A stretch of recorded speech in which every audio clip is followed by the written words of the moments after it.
दो दो बच्चों के होते हुए भी सुनंदा और दिनेश को अकेले परेशानियों से जूझते देखकर दीपा का निसंतान होने का दुख कुछ कम हो गया। उसे लगा कि न सही खून के रिश्ते, व्यवहारिक आत्मिक संबंध भी उनसे कुछ कम नहीं है। क्या यही था जीवन का कटु सत्य? नमस्कार मित्रों, आज आप लोगों के लिए सुधा आदेश की लिखी कहानी लेकर उपस्थित हैं। आज की कहानी है आज की सच्चाई।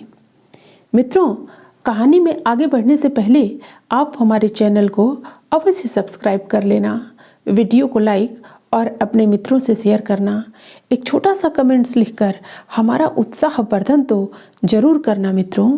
तो आइए आनंद लेते हैं कहानी का। खट खट खट, दरवाज़ा खुला है, अंदर आ जाओ। सुनंदा को मालूम था कि दिनेश स्नान घर में दरवाज़ा खोलकर घुसे होंगे। सुबह का समय वास्तव में अति व्यस्तता का होता है। उसी समय पेपर, दूध, सब्जी वालों के आने का वक्त होता है। उनको डॉक्टर ने 15 दिन का आराम और बताया है, अतः यहीं से बैठे बैठे वह सबको निर्देश देती रहती हैं। दीदी, दलिया लेकर आई हूँ, आपके लिए मीठा और जीजा जी के लिए नमकीन, मूंग की दाल का। जीजा जी से कह दीजिएगा दोपहर का खाना भी मैं दे जाऊंगी, अतः नाहक परेशान न हो। दीपा अंदर आते हुए बोली। तुम क्यों परेशान हो रही हो? डबल रोटी, आमलेट, खिचड़ी वगैरह तो बना ही लेते हैं। कैसी बात कर रही हैं? मैं जानती नहीं क्या जीजा जी को? कभी चाय बनाकर पी है उन्होंने? हाँ, सब वक्त का फेर है। नौकरी पर थे तो सदैव नौकर चाकर रहे, और अब पैसा देने पर भी ढंग के नौकर नहीं मिलते। सब बाबू बनना चाहते हैं। घर का काम करना किसी को भी पसंद नहीं, कहकर उन्होंने एक लंबी सांस ली। क्यों मन को दुखी करती हैं? नौकर चला गया तो क्या हुआ, हमारे हाथ सलामत रहें। ऐसे समय में हम एक दूसरे की मदद नहीं करेंगे तो कौन करेगा? अच्छा दीदी, मैं चलती हूँ, यह घूमने गए हैं, आते ही नाश्ता चाहिए, फिर आऊँगी। दीपा एक हंसमुख, मिलनसार एवं सदैव दूसरों की सेवा के लिए तत्पर सुसंस्कृत महिला थी। 12 वर्ष हो गए विवाह को। इलाज पर रुपया पानी की तरह बहाया, किंतु संतान सुख नहीं मिला था। पर किसी ने भी उन्हें कभी निराश एवं हताश नहीं देखा। उसका श्रेय वह अपने पति नरेंद्र को देती थी। उसका कहना था, क्या अपना क्या पराया, समझो तो सब अपने हैं, न समझो तो अपने भी पराये हो जाते हैं। घर में ही 3 से 6 वर्ष के बच्चों के लिए किंडरगार्टन पद्धति का स्कूल चला रही थी। बच्चों की देखभाल के लिए एक नौकरानी रखी हुई थी। वह बच्चों के साथ समय बिताकर मानसिक रूप से संतुष्ट हो जाती। उनके यहाँ के बच्चों को शहर के प्रतिष्ठित स्कूलों में आसानी से प्रवेश मिल जाता, अतः अधिकांश माता पिता अपने बच्चों का प्रारंभिक शिक्षा के लिए उनके किंडरगार्टन में भेजना चाहते। कौन आया था? दिनेश बाहर आते हुए बोले। दीपा दलिया दे गई है तथा दोपहर का खाना भी बनाकर लाने के लिए कह गई है। तुमने मना नहीं किया? मैं खिचड़ी बना लेता। मना तो किया था, किंतु मानी नहीं। फिर थोड़ा रुक कर बोली, मेरे कारण आपको इस उम्र में भी काम करना पड़ रहा है, इसमें दुखी होने की क्या बात है? रिटायर होने के पश्चात घर के कामों में हाथ बटाना ही चाहिए। स्त्री तो कभी अवकाश प्राप्त नहीं करती, अतः यदि पुरुष अपने खाली समय का उपयोग स्त्री के साथ मिलकर उसके कामों में हाथ बटाकर करे तो मैं इसमें कुछ भी अनुचित नहीं समझता। लो दलिया खा लो, वरना ठंडा हो जाएगा। वह अपना नमकीन दलिया लेकर खुद भी खाने लगे। पता नहीं, कल से ऋचा की बहुत याद आ रही है। 9वां महीना चल रहा है, पता नहीं कैसी है।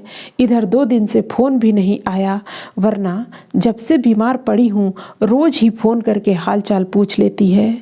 आज सुबह ही ऋचा का फ़ोन आया था। तुम सो रही थी, अतः जगाया नहीं। वह ठीक है, चिंता की कोई बात नहीं है। फिर सुधीर स्वयं भी डॉक्टर हैं, सब संभाल लेगा।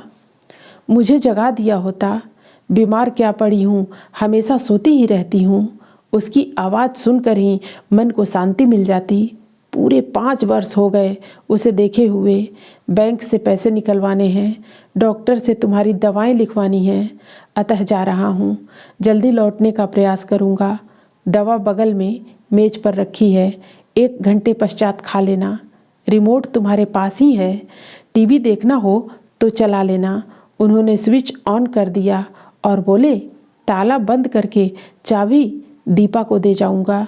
अचानक यदि किसी चीज़ की आवश्यकता पड़े तो दीपा को फ़ोन करके बुला लेना। कुछ काम करने का प्रयत्न मत करना, आराम करना, हिदायतें देते हुए दिनेश बोले। तुमने मुझे कैदी बना दिया है, हंसते हुए सुनंदा बोली।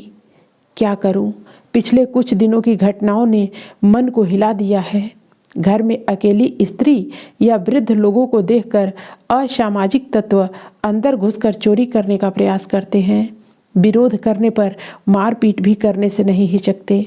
सावधानी तो रखनी ही चाहिए।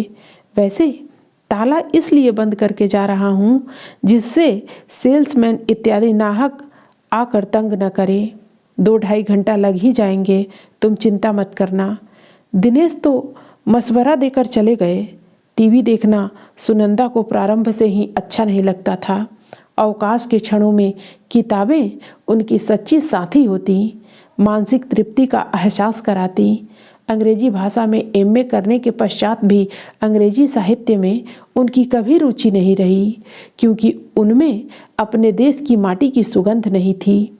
किंतु रविंद्रनाथ टैगोर, शरत चंद्र, प्रेमचंद, आचार्य चतुर्सेन इत्यादि को खूब पढ़ा। घर में छोटी सी लाइब्रेरी थी, जब भी मन करता किताबों में खो जाती।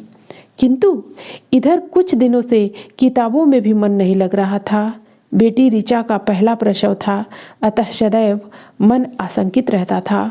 वैसे तो दामाद प्रवीण एवं बेटी दोनों डॉक्टर हैं, किंतु प्रसव के पश्चात स्त्री का पुनर्जन्म ही होता है। पिछली बार फ़ोन पर बातें करते करते रो पड़ी थी। क्या करूं माँ, विवश हूँ। ऐसी हालत में चाह कर भी नहीं आ सकती। थोड़ा ठीक हो जाओ तो तुम और पिताजी यहाँ आ जाओ, ढंग से इलाज करवाऊंगी। यहाँ काफ़ी बड़ा अस्पताल है। फिर प्रवीण हृदय रोग से संबंधित विभाग में ही कार्यरत हैं। बच्चों के मामले में वे अत्यंत सुखी रहे। ऋचा का मेडिकल में चयन तथा पास होने के तुरंत बाद डॉक्टर लड़के द्वारा स्वयं उसका हाथ मांगना और कुछ ही समय पश्चात दोनों को ही अमेरिका में छात्रवृत्ति मिलना, सब कुछ इतनी जल्दी एवं एकाएक हुआ कि न सोचने के लिए समय मिला और न ही कुछ करने के लिए। प्रवीण जैसा सर्वगुण संपन्न पति पाकर ऋचा अत्यंत प्रसन्न है। दोनों एक दूसरे के पूरक हैं। यही विचार दूर रहकर भी उन्हें मानसिक संतोष देता है। बेटा नीरज प्रारंभ से ही पढ़ने में अच्छा नहीं था। टीवी, क्रिकेट का इतना शौकीन था कि पढ़ाई उसके लिए द्वितीय वरीयता की वस्तु बन गई थी।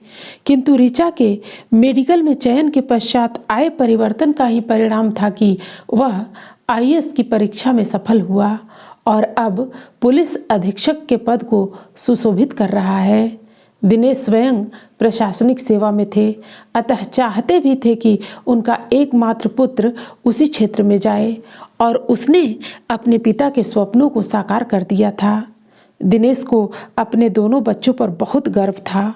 जब वह रिटायर हुए थे तब एक प्राइवेट कंपनी में ऊंचे ओहदे की नौकरी मिल रही थी, किंतु नीरज ने मना कर दिया, यह कहकर कि बहुत दिन काम किया आपने, पूरा जीवन हम लोगों की परवरिश में व्यतीत कर दिया, अब आराम कीजिए।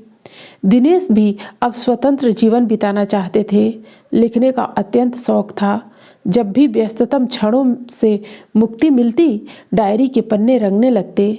मन के रंगों से जीवन के विभिन्न पड़ावों पर मिले चेहरों को पहचान कर उन्हें मनपसंद रूप देना चाहते थे, अतः नौकरी को ठुकरा दिया। एक बार नीरज एवं पल्लवी छुट्टियां बिताने आए थे।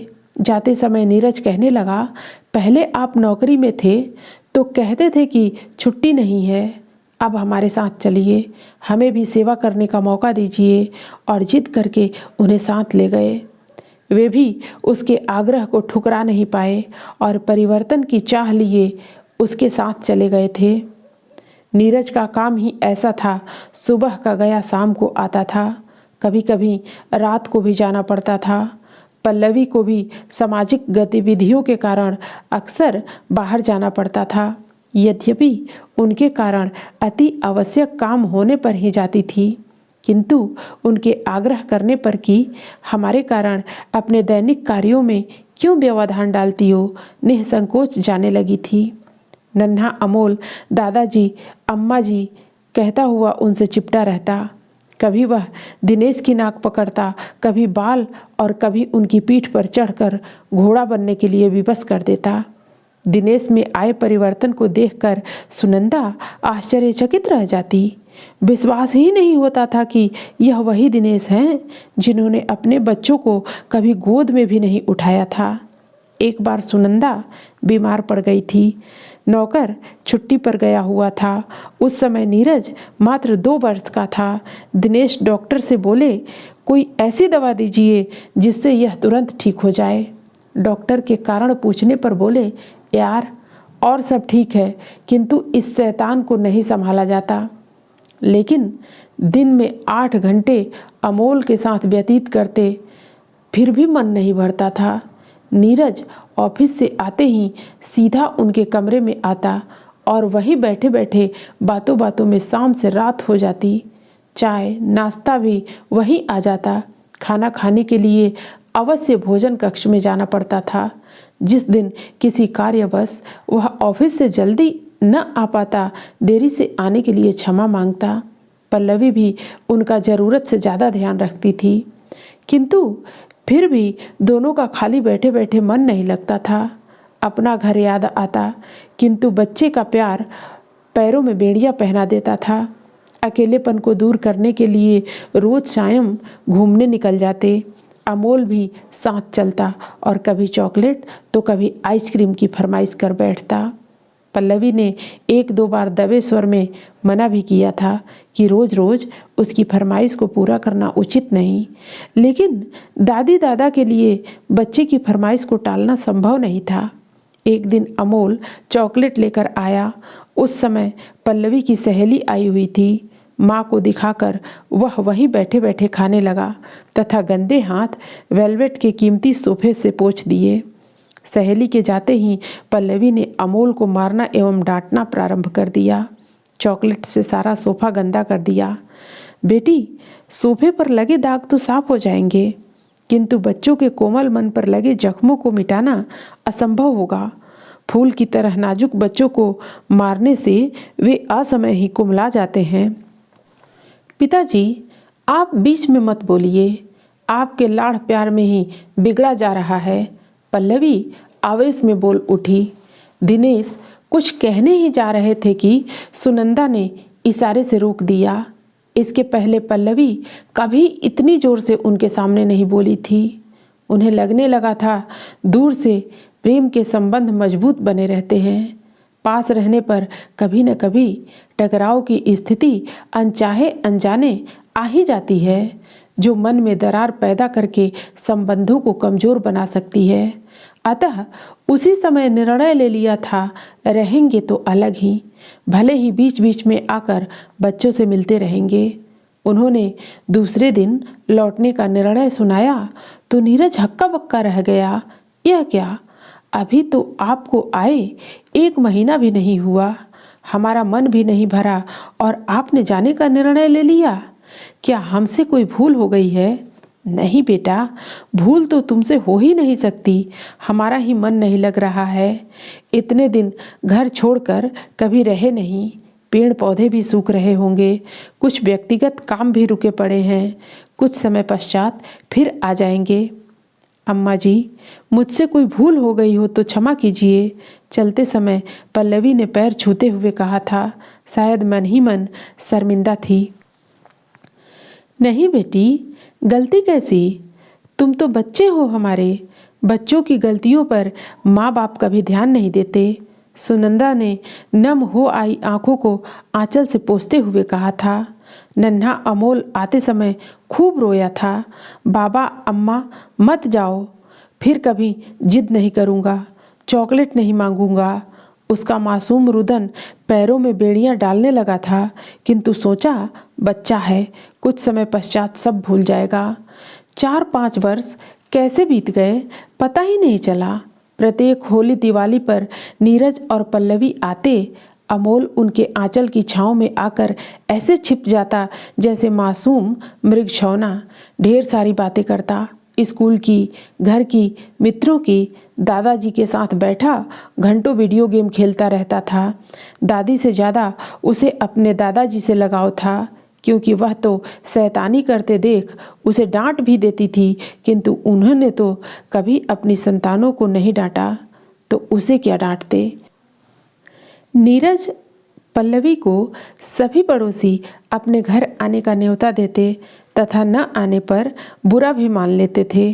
अतः समय निकालकर सभी के घर थोड़ी थोड़ी देर के लिए जाना ही पड़ता, किंतु सबसे अधिक लगाव उनसे दीपा एवं नरेंद्र को ही था। कभी कभी पल्लवी कहती, लगता ही नहीं है मैं ससुराल आई हूँ, सब इतने अच्छे और मिलनसार हैं, तभी आपका हमारे पास रहने को दिल नहीं करता। बेटा, मेरा तो कहीं भी दिल लग जाता है, किंतु तुम्हारे ससुर अपनी मित्र मंडली को छोड़कर कहीं जाना ही नहीं चाहते। यहाँ सबके साथ दिन कैसे बीत जाता है पता ही नहीं चलता। एक दिन सुनंदा घर के बगीचे में पानी दे रही थी। अचानक उन्हें लगा चक्कर आ जाएगा। उस समय दिनेश किसी काम से बाहर गए हुए थे। वह वहीं बैठ गई। बेचैनी, घबराहट एवं सीने में रह रहकर उठता दर्द उन्हें व्याकुल कर रहा था। दीपा ने उन्हें अपने घर की खिड़की से देखा तो तुरंत दौड़ी दौड़ी आई। उनकी नाजुक स्थिति देखकर दिनेश के लिए पर्चा लिखकर और नौकरानी की सहायता से उन्हें कार में बिठाकर नर्सिंग होम ले गई। सुनंदा को दिल का दौरा पड़ा था। दिनेश हड़बड़ाए नर्सिंग होम पहुँचे तथा स्थिति की गंभीरता को देखकर होशो हवास ही खो बैठे। मानसिक रूप से इतना टूट गए थे कि उन्हें भी नींद का इंजेक्शन देकर सुलाना पड़ा। सभी अड़ोसी पड़ोसी आ गए थे। नीरज को भी फ़ोन कर दिया गया। सब अपने अपने तरीके से सहायता कर रहे थे। कोई डॉक्टर के निर्देशानुसार दवा ला रहा था, कोई सुनंदा को देख रहा था, तो कोई दिनेश को। सूचना मिलते ही नीरज और पल्लवी आ गए थे। दोनों को देखकर दिनेश थोड़ा संतुलित हुए। सुनंदा 5 दिन नर्सिंग होम में रही। बाद में जब दिनेश का हाल पता चला तो उन्हें एकाएक विश्वास ही नहीं हुआ कि उनको खो देने की आशंका उन्हें इतना हिला देगी कि कुछ पलों के लिए मानसिक संतुलन ही गंवा बैठेंगे। एक नवीन रिश्ता कायम हुआ था। उस दिन के पश्चात वह उनका बदला हुआ रूप देख रही थी। पल पल उनकी आवश्यकताओं की ओर ध्यान देते, कभी दवा तो कभी फल के लिए पूछते। बेटे बहू के सामने सुनंदा को झिड़क भी लगती, किंतु मन के किसी अज्ञात कोने में अपने प्यार पर गर्व भी होता। दीपा, नरेंद्र ने भी उनकी देखभाल में कोई कसर नहीं छोड़ी थी।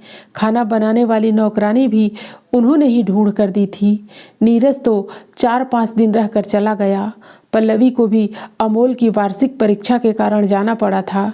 नीरज तो उन्हें साथ ही ले जाना चाहता था, किंतु डॉक्टरों ने यात्रा करने की इजाज़त नहीं दी थी। खाना बनाने वाली नौकरानी लीला की माँ मर गई थी, जिससे उसे जाना पड़ा। यद्यपि घर के अन्य कार्यों के लिए दूसरी नौकरानी थी, पर वह कई जगह काम करती थी, अतः खाना बनाने के लिए उसने मना कर दिया। ताला खुलते ही आवाज़ से उनकी विचार तंद्रा भंग हुई। दीदी, यह क्या, अकेले किन विचारों में डूबी हो? टीवी ही चला लिया होता तो मन तो नहीं भटकता। दीपा खाना मेज पर रखते हुए बोली, मन को भटकना होता है तो भटक ही जाता है। सामने आदमी खड़ा हो फिर भी नहीं दिखता। दीदी, सच आपको देखकर लगता है मैंने जीवन के 12 वर्ष व्यर्थ चिंता में बिता दिए। यदि जीवन के उत्तरार्ध में अकेले ही रहना है तो क्या अंतर है संतान युक्त और निःसंतान दंपत्ति में? सुनंदा समझ नहीं पा रही थी कि क्या उत्तर दे। भरा पूरा परिवार होते हुए भी कोई पास नहीं था। आकाश को लांघने के प्रयत्न में अपने दिल के टुकड़े छितर गए थे। यद्यपि एक दूसरे के लिए चिंतित अवश्य थे, किंतु विवश भी थे। उनके दिलो दिमाग में मीना के शब्द गूंजने लगे। जब भी कोई उनसे 2 बेटियों के पश्चात एक बेटे के लिए प्रयत्न करने के लिए कहता तो शांत मन से कहती, ना बाबा, आज के युग में लड़का लड़की दोनों बराबर है। परिपक्व होने पर न लड़का पास रहता है और न लड़की, फिर पुत्र की चाहना क्यों? प्रकृति ने जो दिया है उसी से मैं संतुष्ट हूँ। दोनों की भली प्रकार परवरिश कर योग्य बना सकूँ, इससे ज़्यादा सुख और क्या होगा? दीपा, तुम क्यों हमारे लिए इतनी परेशान हो रही हो? इंसान को अपना बोझ स्वयं उठाने की आदत होनी चाहिए, दिनेश ने अंदर आते हुए कहा। जीजा जी, ऐसा कहकर क्यों मुझे लज्जित कर रहे हैं? क्या मैं भूल सकती हूँ वह दिन जब नरेंद्र को डबल न्यूमोनिया हो गया था? उस समय जितनी आपने और दीदी ने मेरी हिम्मत बढ़ाई थी, सहायता की थी, उतनी तो मेरे अपने भी नहीं कर सके। कोई 2 दिन रहकर चला गया, कोई 4 दिन। यदि आप न होते तो मैं अकेली अस्पताल के चक्कर कैसे काट पाती? फिर थोड़ा रुक कर बोली, अपने खून के रिश्ते तो सामाजिक दायित्वों के बोझ तले मजबूर हैं। अब अगर हम आपस में एक दूसरे का साथ नहीं देंगे, सहायता नहीं करेंगे, तो कौन करेगा? खून का रिश्ता न सही, व्यवहारिक एवं दैनिक आवश्यकताओं की पूर्ति के लिए आत्मिक संबंध तो बन ही गए हैं। एक को कष्ट में देखकर दूसरा शांत कैसे बैठा रह सकता है? क्या यह मानवीय व्यवहार के प्रतिकूल नहीं होगा? तभी कार के हॉर्न की आवाज़ सुनाई दी तो दीपा बोली, लगता है यह आ गए, मैं चलती हूँ। दिल में तीर की तरह चुभते दीपा के वचनों को सुनंदा ने दिनेश के सामने रखा तो वह बोले, दीपा नादान है, शायद ऐसा कहकर दिल को झूठी तसल्ली दे रही है। बच्चे तो जीवन का सार हैं, किरण हैं, आने वाले कल हैं। किरणों को फैसले से क्या कोई रोक पाया है? उनका काम प्रकाश फैलाना है, फैलाएंगी ही। किरणों को कमरे में कैद करके तो नहीं रखा जा सकता। किरणों के प्रकाश को हम सहन न कर सकें, उनके साथ चल न सकें, तो इसमें उनका क्या दोष? हमें तो प्रसन्न होना चाहिए कि हमारे ज्योतिपुंज अपने अपने तरीकों से संसार को प्रकाशित कर रहे हैं। हमें अपना दृष्टिकोण बदलना चाहिए। नई पीढ़ी को आलोचनात्मक दृष्टिकोण से न देखकर सकारात्मक दृष्टि से देखना चाहिए। तभी हम भी प्रसन्न रह पाएंगे और वे भी स्वतंत्र रूप से कार्य करने में सक्षम हो सकेंगे। एकाएक सुनंदा को महसूस हुआ कि सिरहाने रखे नीरज एवं ऋचा के फोटो से अनेक ज्योतिपुंजों ने निकलकर उनके तन मन को आलोकित कर दिया है तथा रह रहकर एक आवाज़ गूंज रही है, माँ, हम तो आपके पास ही हैं, आपकी ममता के भूखे पर विवश हैं। उन्हें भी लगने लगा था यही आज की सच्चाई है और शायद जीवन का कटु सत्य भी। मित्रों, हर कहानी में कोई ना कोई संदेश छुपा होता है। कहानी लोगों के मनोरंजन करने के साथ साथ जिंदगी की जरूरी सीख भी देती है। फिर मिलते हैं अगली प्रस्तुति में नई कहानी के साथ। धन्यवाद।